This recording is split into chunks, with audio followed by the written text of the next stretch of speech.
I mean, you know.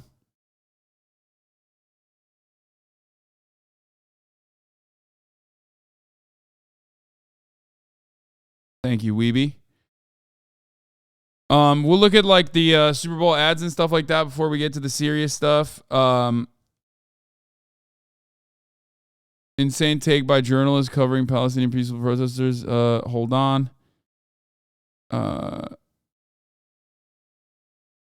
We'll do the Arkansas senator asking trans children about their genitals because they're fucking pervert weirdos in a second. I'm gonna do like a trans block in a moment.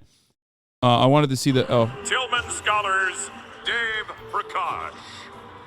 So the NFL created a Pat Tillman Scholar Foundation, and they did a coin toss. Is there a video of it or anything like that? Is there a video like talking about the foundation? Didn't they like this isn't it? Didn't they actually literally fucking talk about Pat Tillman specifically as like a, you know, as a patriotic veteran who gave his life on the line for this country? Can me and my girlfriend get a hall pass to kiss you? No, dude. What the fuck? What are you talking about? Why do you keep fucking posting that in the chat?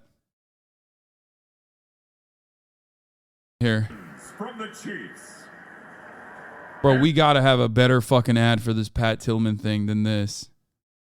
This is the best ad we got. This is the best.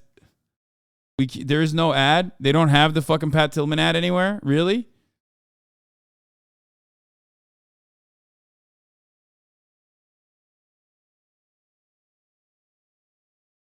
This is wild.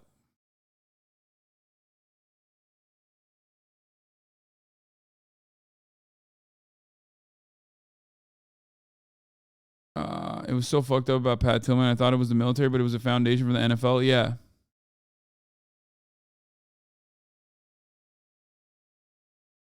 I was in the intro to the game. Okay, whatever. It's okay. We're gonna skip it. We're not gonna. I mean, here, I'll just show you the fucking ad, I guess. But this is not. I can't. This doesn't have the ad featured in it. I don't. Oh, it does. We play a football game, which, you know, times like this, you stop and think about just how, not only how good we have it, but what freedoms were allowed. A day after 9/11, Pat Tillman knew he could do more. He gave up his NFL career to join the U.S. Army Rangers and ultimately lost his life in the line of duty. Like, Pat Tillman is a very interesting character. The first part of it is true. He did literally leave his NFL career after 9/11 to go join the Rangers. That part is true. But in that process, in that experience, like millions of fucking veterans, okay? Millions or at least hundreds of thousands of active duty combat members, especially after fucking 9/11, he started becoming disillusioned with the purpose of the war. He started getting angry. He was having letter correspondences with, you know, friend of the show, everyone's favorite libertarian, Noam Chomsky. Okay? And basically, in that process, he started being openly critical about. He started becoming openly critical about the war. He was very critical about Iraq, the Iraq invasion, and he even was relatively critical about even Afghanistan as well, which at the time was like unique. Now, he did not die in the line of duty. He was murdered. He was killed friendly fire style. Okay? So yeah, he got fragged by his you know, fellow Rangers. Let's watch the rest of this ad, and then I'll give you guys the real story. Principles live on in an organization that bears his name, and its scholarship recipients who embody his spirit. Like Tillman, Dave Prakash felt compelled to serve after 9/11. When I was 29, I was a doctor, but I felt I needed to do more. So I put my medical career aside and joined the Air Force. After his career as an operational test pilot, Dave now develops artificial intelligence-based technologies to serve patients. Professional care helped Fabergé Flint overcome the trauma of losing her husband in combat. I started the Staff Sergeant Brian A. Lewis Award. It provides financial support to students in pursuit of higher education. At Athens Technical College, Fabergé guides the educational pursuits of the underrepresented, a passion she shares with reservist Hae-Jung Park. I earned my citizenship through the Army, and now I study economic and environmental impacts on health and well-being. I mean, this is like NFL propaganda. This is, American imperialism propaganda, and it's the grossest one, especially because Pat Tillman was murdered, perhaps for the crime of being outspoken about the U.S. military and its actions, while also simultaneously, in the immediate aftermath of his execution, of his assassination, I believe he was shot in the head with an M16. So the idea that 3 times, the idea that it was a friendly fire incident that was a really horrific accident is a ridiculous one, okay? The American government covered this up. And by the way, Pat Tillman's family absolutely despises this kind of display. They openly talk about this being gross and disgusting. And the fact that they use his likeness, the fact that they use his experiences to do this kind of imperialist propaganda is something that the Tillman family openly fucking hates. Okay? So just explaining that real quick here for you guys as well. Let me see. I think I have I've covered Pat Tillman regularly. Oh, here. Happy second Monday. Nike announced they're sponsoring Kaepernick, and boy, are people angry. Throwing this in the fire because of Colin Kaepernick is now the face of Nike. I love this kid. Imagine how much effort it takes to hate this much. Parents, teach your kids the difference between right and wrong instead of grabbing the camera and filming your child being a dip. I love when the people who claim we're being snowflakes lose their minds collectively and start destroying their own property because of one ad. Just one ad. Just this thing. Oh. Okay. It's got to be hard being a conservative when you have to get mad at inanimate objects all the time. Imagine if they channeled their frustration into a real systemic injustice. I mean, how much of a thin-skinned baby do you have to be that you're mad that Nike sponsored someone protesting police brutality? This is what makes you honk like a goose. Not the fact that extrajudicial police killings are so routine that 9,000 citizens have been killed since 9/11 in the hands of the police, and that doesn't even deserve a protest, or not the fact that the criminal justice system is completely broken and we hold a quarter of the world's incarcerated population. Fine by me. The people protesting this injustice, now those are the people I hate. By the way, if you'd like to come debate me on this issue, I'm live on Twitch every day from 7 p.m. to 9 p.m. Pacific at twitch.tv/HasanAbi. I'm waiting. Damn, look at that. Also, if you need any further evidence that all of this performative outrage by conservatives has nothing to do with the military, look no further than Pat Tillman. Nice white boy who quit the NFL to join the military, right? He's exactly the kind of patriot conservatives love to bring up because they've...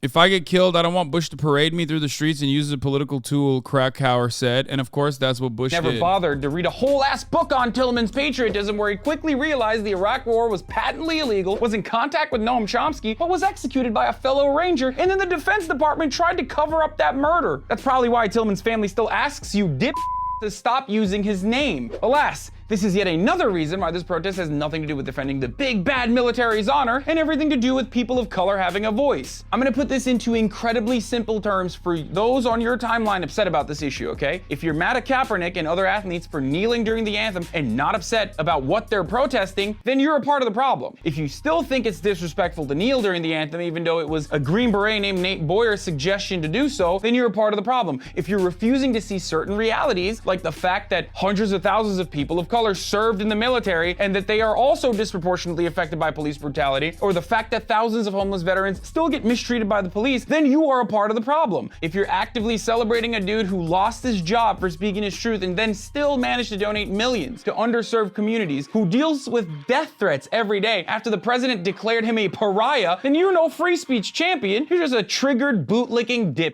I mean, I've covered this so many times. I'm sure people are annoyed at this point, but like, what do you want Kaepernick to do? You want him to just crawl into a hole and die for speaking his truth about something that impacts us all, like all Americans? And look, I'm not gonna sit here and act like Nike's simply doing this out of the goodness of their heart either. They made a deliberate choice. They knew that this would generate press and hopefully some sales for them, but in this case, they're on the right side of history. Is a multinational corporation with questionable labor practices hoping to profit off of supporting social justice? Absolutely. Is this still good because it allows others to speak truth to power as well? Yes. Am I enjoying MAGA people burning their Nikes instead of crosses at least?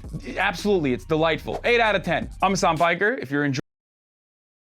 Why do you have 2007 drip in this video? Dude, I literally own all of the same things and I wear them regularly. What the fuck do you mean?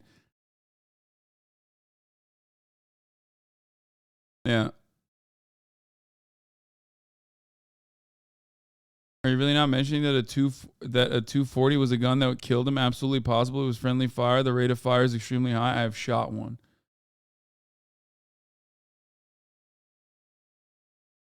Tillman's Ranger unit came under fire from a friendly LAR unit in a Bradley assault vehicle. They were pinned down by the Bradley's 30mm V cannon, and in the chaos, one of the dudes shot him in the back of the head. That's so funny because you guys brought up two completely different stories.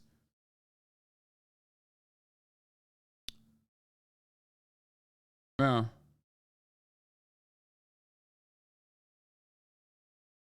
For a detailed account of how the military covered up the murder of Pat Tillman and then used his name to launder the genocidal war in Iraq, I highly recommend this piece by The Intercept. Some excerpts here.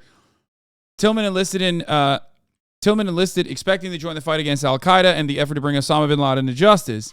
Instead, he was sent to Iraq. All available evidence indicates that Tillman loathed the Iraq War, a voracious reader who consumed many of the world's greatest religious texts, even though he considered himself an atheist, which is another thing that they rarely ever fucking mention, that Pat Tillman was like a bit of a outspoken atheist as well. Tillman was a student of history and formed his own opinions. Shortly after arriving in the country, he confided in his brother and their friend Russell Baer that he thought the invasion and occupation were fucking illegal. He had loose plans to meet up with the Massachusetts Institute of Technology linguist and anti-war intellectual Noam Chomsky once he got out of the military. Tillman had, in fact, charged up a hill in an effort to defend the men he served with, including his brother. He was not, however, killed by the enemy. Within hours, the military knew Tillman was killed by his fellow soldiers, brought down by 3 bullets to the head, let loose during, spasms of wildly irresponsible but deliberate shooting. "I'm Pat fucking Tillman," he had screamed in a failed effort to stop the incoming fire. Gary Smith, in his account for Sports Illustrated, noted that for the men on the ground, the gravity of what happened sunk in quickly. America's most renowned soldier was dead, and they had killed him. The military's initial investigation, filed days after the incident, which described acts of gross negligence, called for the Army Criminal Investigation Command to determine whether the shots were fired with criminal intent was buried. The initial investigation was buried. In an echo of the Lynch episode, the Bush administration and the U.S. military shamelessly ran with the fabricated account of Tillman's death. In the hours after Tillman was killed, his uniform and personal effects were destroyed, meaning key forensic evidence of what many men in his platoon knew was a case of, patricide? No, fratricide was lost. Not patricide, fratricide. Tillman's fellow soldiers were told to keep quiet, including in their conversations with his brother Kevin, who was on a mission, but at a different location when the fatal shots were fired.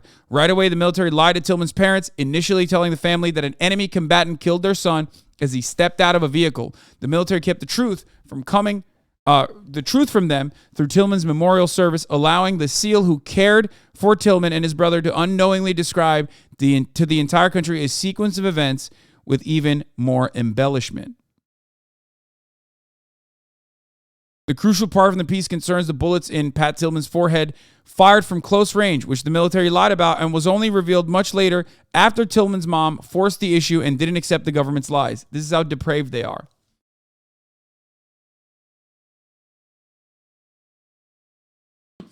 Four weeks after the memorial service,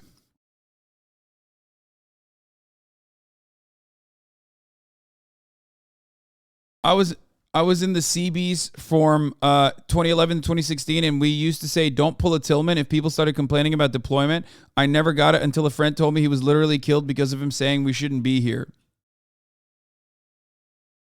4 weeks after the memorial service, Kevin Tillman's sergeant pulled him aside at their stateside base and told him his brother had been killed by friendly fire. Their mother, Mary, got the news from a reporter calling her for comment. The military withheld key facts from the Tillman family, even as it admitted the broad strokes of his death. It would take 4 years of digging, led chiefly by Mary, 7 official investigations, and 2 congressional hearings before some semblance of the truth surrounding Tillman's death was pried from the government.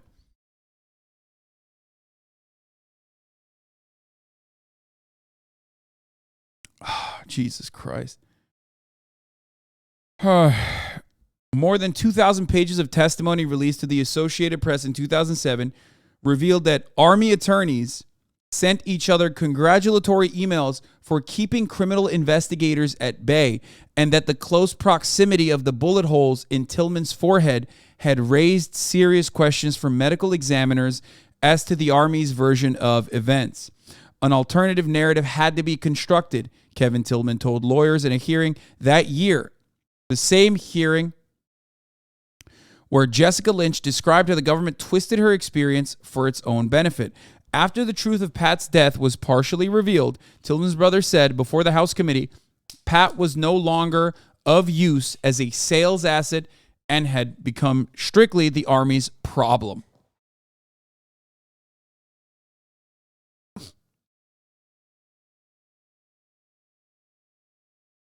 Yeah, important to note that Pat Tillman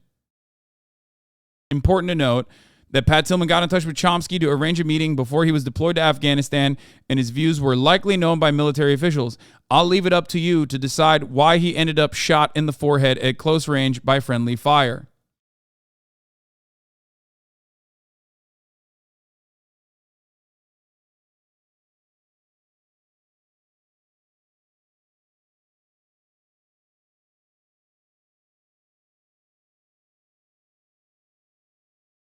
Now, there are multiple accounts of this. Some of which point to it being accidental, some of which point to it being deliberate, okay?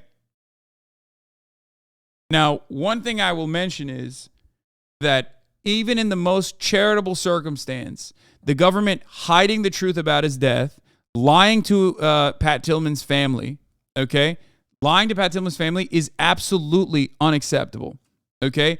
They burned his fucking diary and his clothes, which is ridiculous, which basically destroys any fucking semblance of charitability that you could have in this matter, okay? They literally burned, he was constantly journaling, he was constantly writing about his thoughts. They burned it, and they burned his clothes, okay? This is evidence that they immediately engaged to cover up. But as far as the charitability goes, the reason why they engaged in this cover up is an indecent reason. Okay, so even in the most charitable interpretation of events, let's say he got friendly fired on accident. Okay, they literally actively worked to cover up that reality so that they could continue using him as a recruitment tool, because he was this hero, and leaving the NFL, this like fucking chiseled, square-jawed man who left the NFL to go into the fucking military, who got deployed into Afghanistan. Like, they wanted to use him, and they still use him. The fact that his family has asked and screamed the fucking mountaintops about not using him for military recruitment propaganda, the fact that his brother was also in the military and like openly has disdain for the U.S. military and the Department of Defense, and they still use him, is insane. Okay? They wanted to keep using him as an asset even after his death, because, when you sign up for the DOD, you're giving your fucking body and your soul to the American war machine. Okay? And if you're famous enough, they will literally fucking use you even after you die. Okay? It's insanely fucked up. And they wanted to either use it, they wanted to either use his, they thought it was a win-win most likely. That like showing this as like friendly fire was going to tarnish his legacy, okay? It would make his family feel better. And also, they could consistently continue using his image for recruitment. Now, those are the reasons why. Those are the reasons why the American government decided to fucking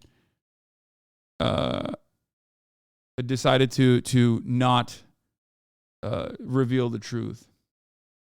This is why it was against Iraq and killed. On this day in 1991, the U.S. bombed the Amiria civilian air raid shelter in Iraq, which was sheltering 1,000 sleeping civilians, killing 408 Iraqi civilians, 261 women, and 52 children.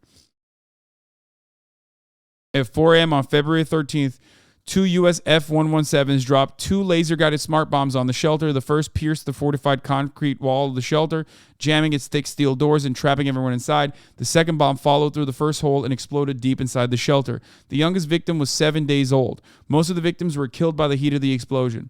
The bodies were taken out by rescue workers later were charred, unrecognizable, and some were still smoldering. The smell of burned flesh stayed in the neighborhood for days. A BBC journalist reported that I saw one man, incoherent with grief, fall to the ground and bury his face in the earth. 11 members of his family had been in the shelter. Omar Adnan, 17 at the time, told the reporters that his 3 sisters, his mother, this was in 1991, chat, and his father had all been killed. I was sleeping and suddenly I felt heat and the blanket was burning. I turned to try and touch my mother who was next to me, but grabbed nothing but a piece of flesh. The bombing was, at the time, the single most lethal incident for civilians in modern air warfare. Human Rights Watch and the Geneva International Center for Justice have both labeled the incident a war crime. But we can't prosecute war crimes against the United States, even though they are the ones who generate the most metric ton of fucking war crimes. The Pentagon lied, saying Al Amiria shelter was a military command center, but foreign journalists who visited the site right after the bombing found no indication whatsoever that the place was anything but a civilian shelter. Human Rights Watch reported in 1991, it is now well established through interviews with neighborhood residents that the Amiria structure was plainly marked as public shelter and was used throughout the air war by a large number of civilians. 7 Iraqi families who lost loved ones in the attack launched a lawsuit in Belgium against George H.W. Bush, Secretary of Defense Dick Cheney, Joint Chief of Staff Colin Powell, General Norman Schwarzkopf for the bombing in 2003, calling it a war crime, but the case was dismissed.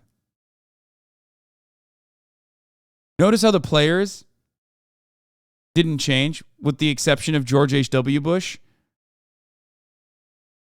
Like literally the same players. 1991, same players. In 2003, a lawsuit is they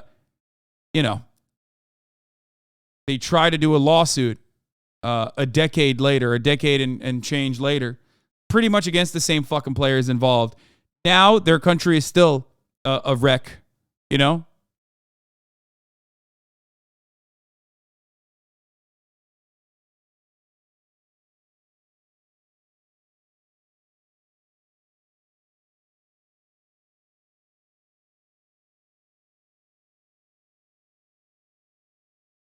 Anyway. Pat Tillman was corresponding with you and planned a meeting before he was killed by friendly fire in Afghanistan. And what was he needing to discuss? It's in essence true, but the specific facts are that shortly before he went to Afghanistan, I was contacted by, he couldn't do it, but I was contacted by his friends and family, and we did arrange to meet when he came back. And I don't want to say what was on his mind, of course, but it was pretty clear from the discussion that he wanted to discuss the question of the justice of the U.S. war in Afghanistan and other regional issues. Pat. Yeah, but hey, guys, I know that there's like a lot of evidence here, but guess what? This guy said his friend shot Pat Tillman, and he said it was no big deal. He said, my bad. Jack Murphy says, just to be clear, this is false. I know the guy who shot Pat, and it was a tragic and accidental friendly fire incident. The military initially lied about how it went down, and that is the real issue here. When you question the version of events the government provides to the media, that's ideology, which is bad. To be clear, The things I'm saying aren't ideological at all, though. Some people interpret the news through an ideological lens, and stories become facts or lies solely based on how they align with a pre-existing worldview. Yeah.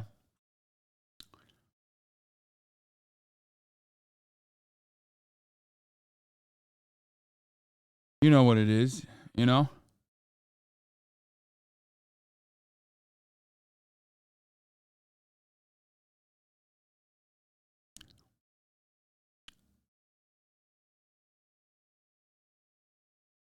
I know the guy who shot bin Laden, and he definitely didn't actually kill him. It's all true. Okay, but that one might actually legitimately be true. The guy who shot bin Laden didn't actually shoot bin Laden.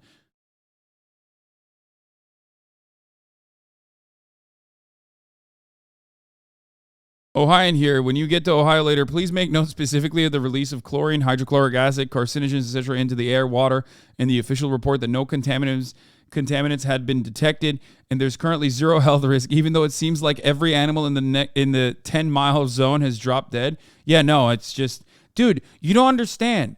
You don't understand. That's just normal stuff. Animals just always mysteriously happen to die. Guys, everything is fine. Please don't say things are bad in Ohio. Everything is fine. Animals happen to die all the time in like this mass animal death incident. Okay? That's just normal stuff. Yeah. Yeah, the vaccine injury, I think. Anyway, so yeah, that's the Pat Tillman story. Wanted to get to that real quick. Wanted to also cover how fucking gross it is that, like, you know, they still just wanted to cover how gross it is that they still fucking talk about this. Here's Richard speaking out about his brother, by the way. I'm gonna show you this real quick. And you will see him again when a loving God reunites us all with the loved ones who preceded us in death. He shit on John McCain big time, too. The contrast to the memorial service should have been a warning shot to the military. You got people out there sort of speaking in these glittering generalities. Pat, your family doesn't have to worry anymore. You are home, you are safe, and you will not be forgotten. And then you've got a brother coming up there, somebody who's willing to speak the brutality of that reality for them. He was always giving gifts. Thanks, Pat. I didn't write shit, because I'm not a writer. And I just want to say there's a lot of people here, thanks. It was really amazing to be his little baby brother. Yeah, I'm not just gonna sit up here and break down on you, but thank you for coming. Pat's a fucking champion, and always will be. Just make no mistake, he'd want me to say this. He's not with God, he's fucking dead. He's not religious, so thanks for your thoughts, but he's fucking dead. I don't regret any of that.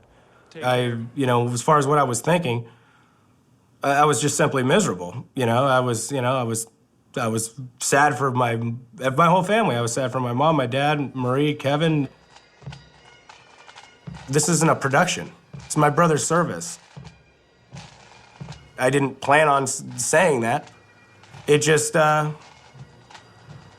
he's not what these people wished he was. Everyone grabbed at Pat's death. Not necessarily just the military. Everybody grabbed at him. They just chose the wrong family to try to do it in front of. Yeah.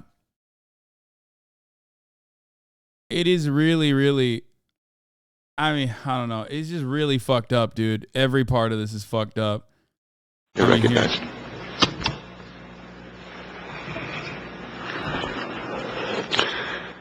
I want to thank Chairman Waxman for holding this hearing and members of the committee for attending. My name is Tillman.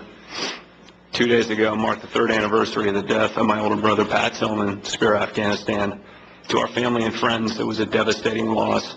To the nation, it was a moment of disorientation. To the military, it was a nightmare. But to others within the government, it appears to have been an opportunity. April of 2004 was turning into the deadliest month to date in the war in Iraq. The dual rebellions in Najaf and Fallujah handed the U.S. forces their first tactical defeat, as American commanders essentially surrendered Fallujah to members of Iraq resistance, and the administration was forced to accede to Ayatollah Sistani's demand for January elections in exchange for assistance in extricating U.S. forces from its battle with the Mahdi militia. A call-up of 20,000 additional troops was ordered, and another 20,000 troops had their tours of duty extended.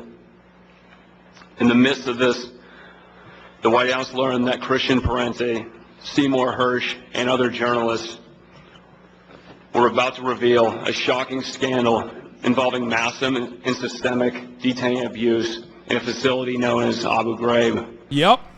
Then on April 22nd, 2004, my brother Pat was... Every part of the fucking war was going wrong. Every part of the war was going terribly wrong.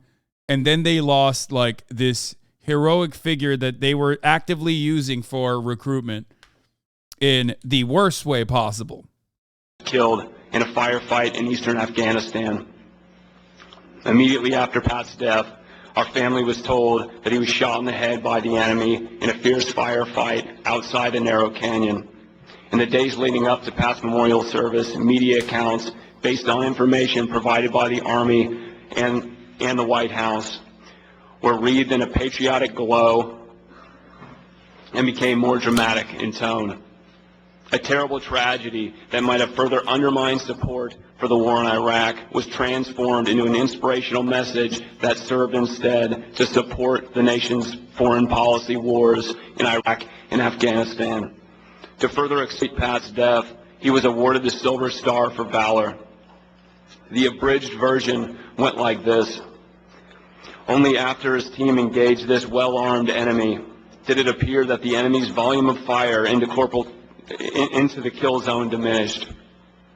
Above the din of battle, Corporal Tillman was heard issuing fire commands to take the fight to an enemy on the dominating high ground. Always leading from the front, Corporal Tillman aggressively maneuvered his team against the enemy position on the steep slope. As a result of Corporal Tillman's effort and heroic action, the trail element of the platoon was able to maneuver through the ambush position of relative safety without suffering a single casualty. All of this is a lie, by the way. Fuck, I never knew all these details. No. He is going to reveal that every single part of this report that the Department of Defense wrote was just a lie. They wrote this specifically to cover their own asses. They made it up so that it didn't look like Pat Tillman was murdered. They wrote fucking fan fiction, basically. Bro, the images of Abu Ghraib on Wikipedia are insane. Yeah, don't fucking... I mean, if you want, if you're in for a ride, a lot of Zoomers probably don't even fucking know that. Like, a lot of Zoomers hadn't really developed consciousness at the time of, like, the Abu Ghraib shit happening, mass torture happening in American facilities, which, by the way, they still do, for the record. This was just like torture for the sake of torture. They still tortured. They also tortured on the books. They called it enhanced interrogation. You know what I mean? So, it's a wild journey to go down to see it happening.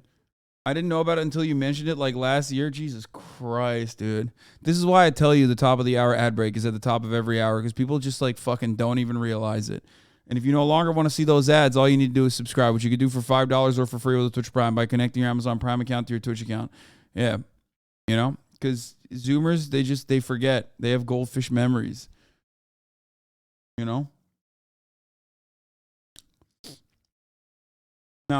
you can also get gifted a sub if you're lucky. If you're lucky, you can also avoid the ads at the top of the hour by getting gifted a sub. Here is the 3-minute ad break now.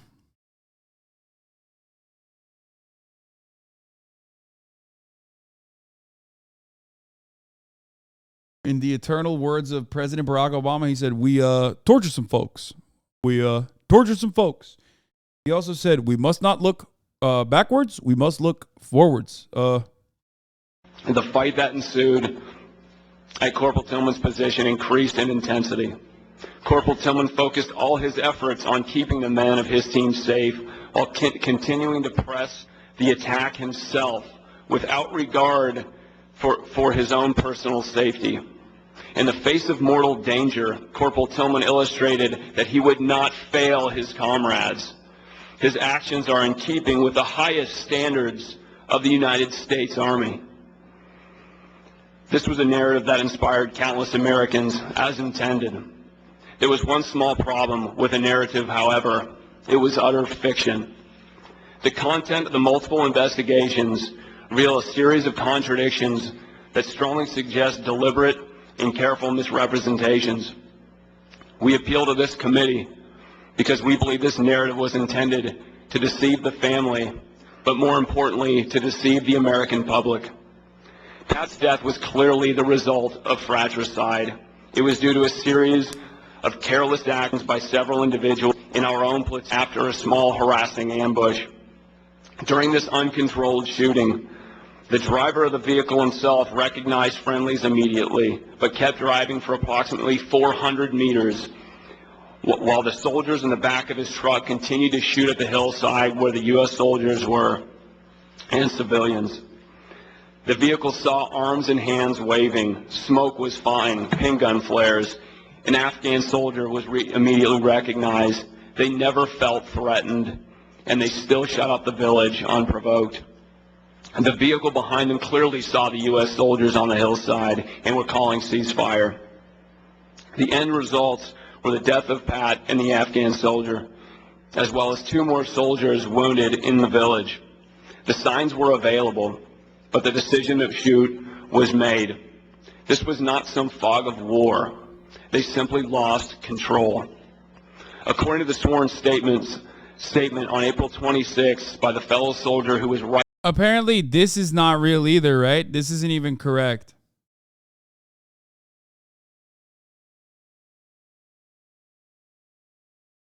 Like, even this information is not correct. This is when he gave when he testified to Congress about what he thought was correct. That he got shot, like I think like the actually correct thing that happened is that he got shot from like 10 feet away, like pretty close, or 10 yards away. Is it 10? I thought it was 10 feet away.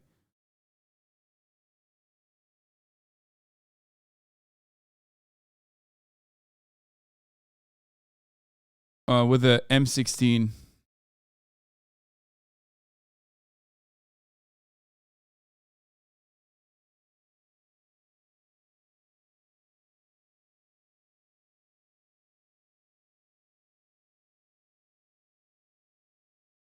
Right next to Pat, literally right next to Pat. Next to Pat's statement on April 26th by the fellow soldier who was right next to Pat, literally right next to Pat. Thanks, sir. Quote, I remember watching the friendlies just shooting at us. A 50 cal rolled up into our sights and started to unload on top of us. They would work in bursts, 50 cal for 10 to 15 seconds, 240 Bravo 10 to 15 seconds, back and forth. Specialist Tillman and I were yelling, cease, stop, friendlies, cease fire. But they could not hear us. Tillman came up with the idea to let a smoke grenade go. This stopped the friendly contact for a few moments, and that's when I realized the AMF soldier was dead. At this time, the GMB rolled into a better position to fire on us. We thought the battle was over, though, so we were relieved, getting up, stretching out, and talking with one another. When I heard some 5.5 sounds coming from the GMB, they started firing again. That's when I hit the deck. Specialist Tillman at this time was hit by small arms fire. I know this because I could hear the pain in his voice as he called out, ceasefire friendlies. I am Pat effing Tillman, damn it. He said this over and over again until he stopped, end quote. The facts of this case clearly show Pat and the Afghan soldier were killed by fellow members of his platoon, as well as the wounded soldiers on the hillside, and they knew this immediately. Revealing that Pat's death was a fratricide would have been yet another. This is the official autopsy report, the immediate autopsy that came after, where the U.S. Army medical examiners were suspicious about the close proximity of the 3 bullet holes in Pat Tillman's forehead and tried without success to get authorities to investigate whether the former professional football player's death amounted to a crime, according to the documents obtained by the Associated Press. The medical evidence did not match up with the scenarios as described. A doctor who examined Tillman's body after he was killed on the battlefield in Afghanistan in 2004 told investigators. The doctors, whose names were blacked out, said the bullet holes were so close together that it appeared the Army Ranger was cut down by an M16 fired from a mere 10 yards or so away.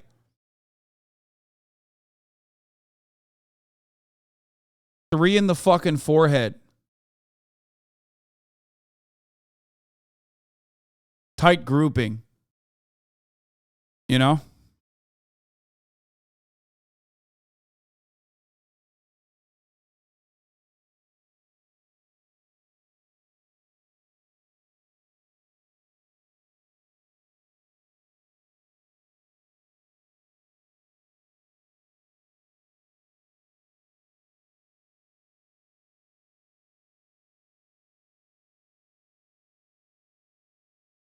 I get it. It's burst fire, but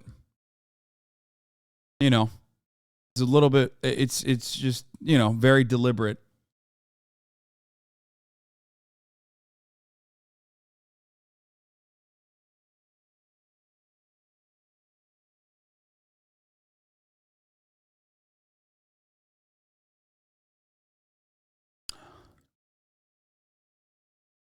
I don't think you can do a fucking 3-round burst like that from a distance and hit a target as small as a forehead. All 3 rounds of a burst hitting someone right in the forehead is pretty damn impossible unless it's aimed. Yeah, it's just like, especially if it's from a distance. Anyway, I like that the Army doctors are like, this is insanely suspicious and amounts to a criminal investigation being launched, and then there's still motherfuckers in the chat who are like, no, sorry, you're wrong. Actually, Army doctors, even if it's not a burst, which I don't even know if it was a burst or not. The Pentagon and the administration of George W. Bush had been criticized in recent months for lying about the circumstances of Tillman's death. The military initially told the public and the Tillman family that he'd been killed by enemy fire. And the Department of Defense, ultimately, they did conduct a criminal investigation and asked Tillman's comrades whether he was disliked by his men and whether they had any reason to believe he was deliberately killed. You know, they sent in, after covering the story up, you know, they and burning his personal belongings, which very weird. Very fucking weird. They were like, "Hey, so what's up? Did you guys not like him? Hey, could you have like possibly murdered this very famous person?"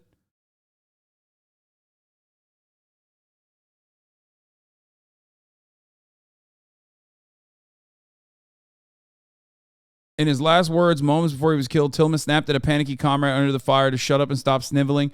Army attorneys sent each other congratulatory emails for keeping criminal investigators at bay as the Army conducted an internal friendly fire investigation that resulted in administrative or non-criminal punishments.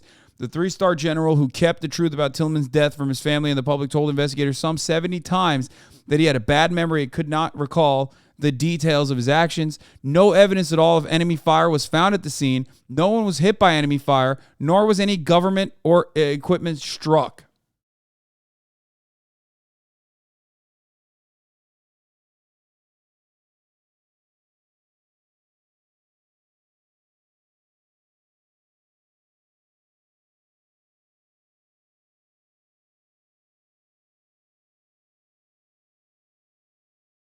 This is there was more on the Associated Press report. This is just a CBS News article covering the AP report, the report that was leaked to the Associated Press. So even his brother, when he's doing this testimony to Congress, is like not aware of everything that happened. Their political disaster during a month already swollen with political disaster. This is when they realized that it was fake, and then there was a second retelling. Because like originally they say it's enemy fire, then they say, oh, it's not enemy fire, it's friendly fire, but here are the events that took place. And then there is the last report that contradicts all of that.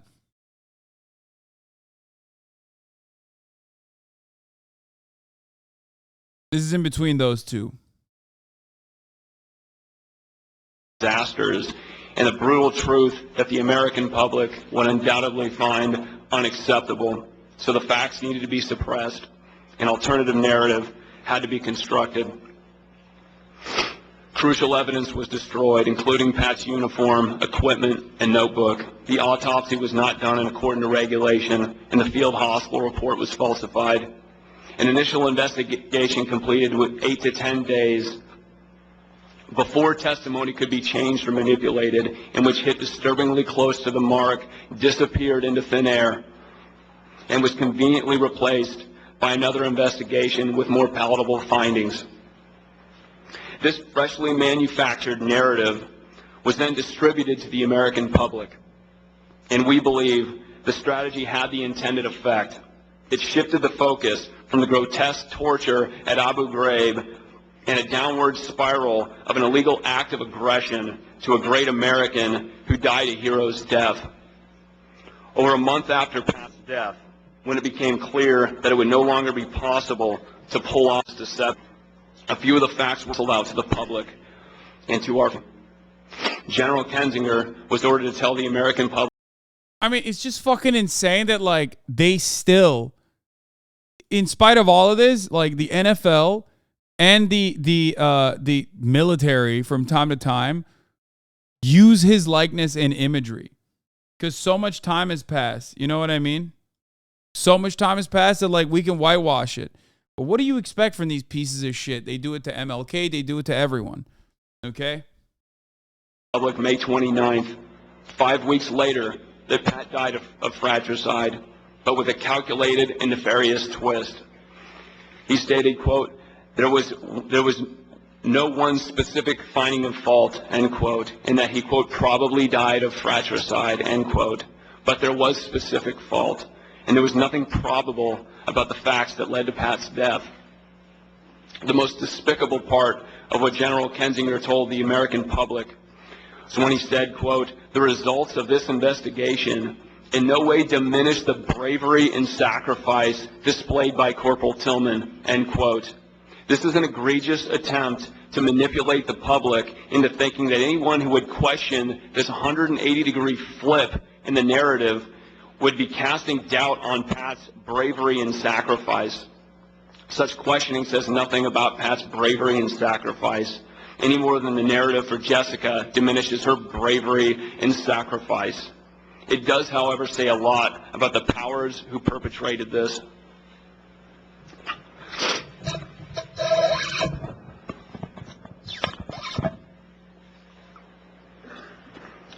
After the truth of Pat's death was partially revealed, Pat was no longer of use as a sales asset and became strictly the Army's problem.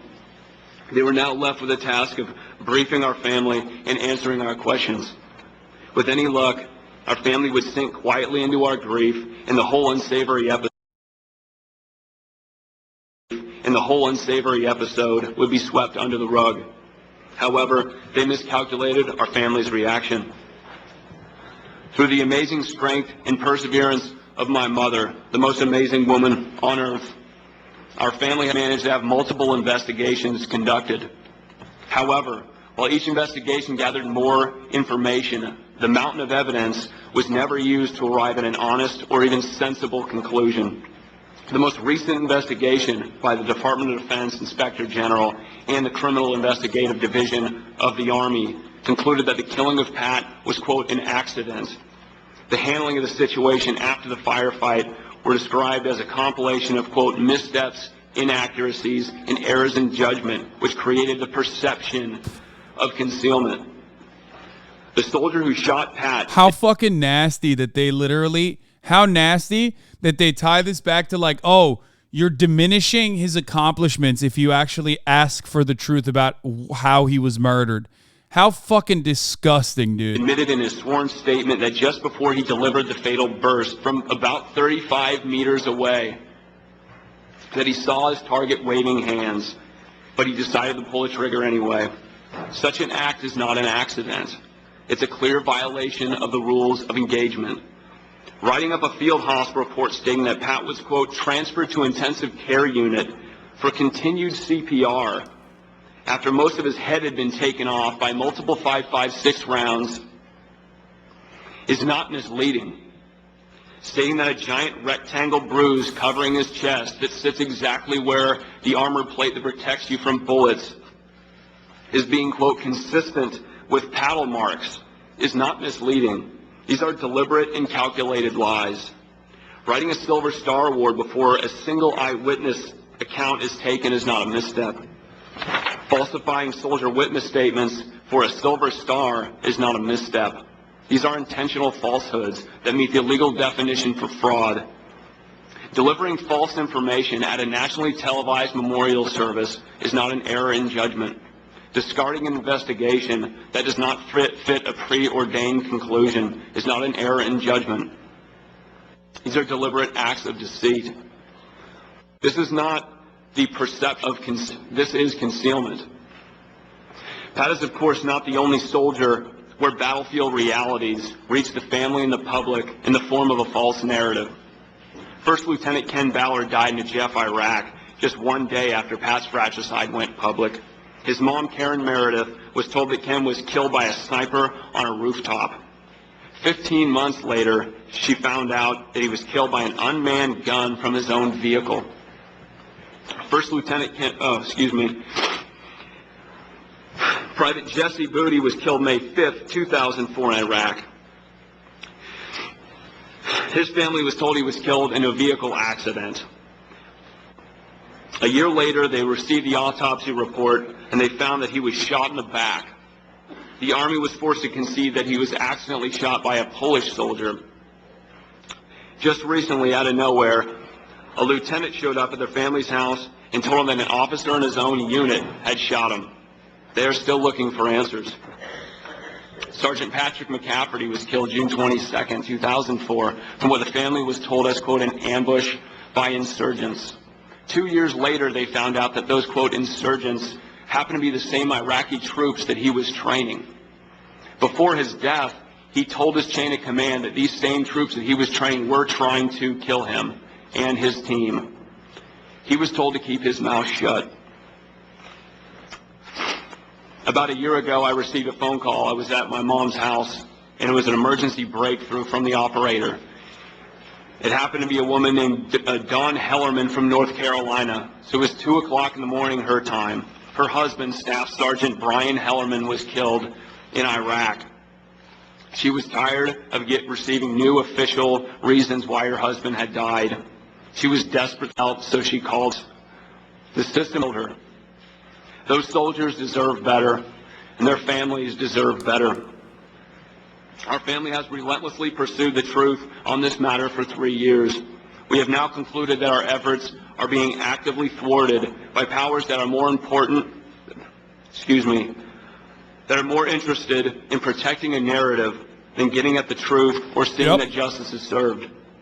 That is why we ask Congress, as a sovereign representative of the whole people, to exercise its power to investigate the inconsistencies in Pat's death and the aftermath, and into all the other soldiers that were betrayed by this system. The one bit of truth that did survive these manipulations was that Pat was and still is a great man. He is the most wonderful older brother to ever exist. Pat wanted to leave a positive legacy based on his actions, and he did that. But Pat's death at the hands of his comrades is a terrible tragedy. But the fact that the Army in what appears to be others attempted to hijack his virtue and his legacy is simply horrific. The least this country can do for him in return is to uncover who is responsible for his death, who lied and covered it up, and who instigated those lies and benefited from them. Then ensure that justice is meted out to the culpable. Pat and these other soldiers volunteered to put their lives on the line for this country. Anything less than the truth is a betrayal of those values that all soldiers who have... It's just non-existent.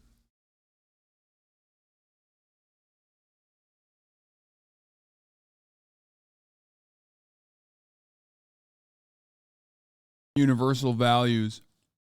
You already know what the fucking universal values are. Anyway, we're gonna move on from